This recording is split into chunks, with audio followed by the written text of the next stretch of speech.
Otoritas Jasa Keuangan OJK mendapat kritik dari anggota Komisi 11 DPR RI terkait adanya kasus penyalahgunaan identitas pribadi oleh oknum tak bertanggung jawab untuk digunakan demi mendapatkan pinjaman daring di industri jasa keuangan. Timbulnya kasus tersebut menunjukkan betapa buruk kualitas industri keuangan di Indonesia.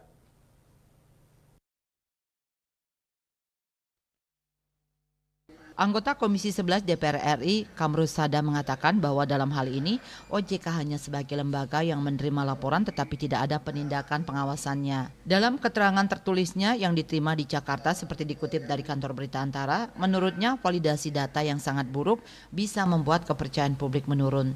Untuk itu perlu dilakukan evaluasi secara menyeluruh terhadap tata kelola sistem keuangan digital yang diatur oleh Otoritas Jasa Keuangan.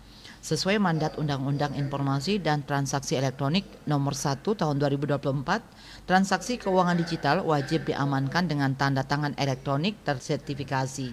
Menurutnya, kementerian dan lembaga juga harus memiliki data center DC dan Disaster Recovery Center DRC yang menjadi bagian dari amanat Undang-Undang ITE.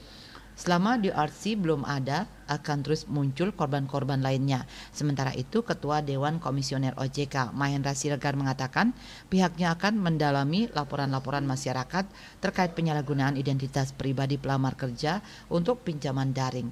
Dia memastikan OJK akan memberikan sanksi tegas apabila ada kelalaian dari pihak bank atau fintech.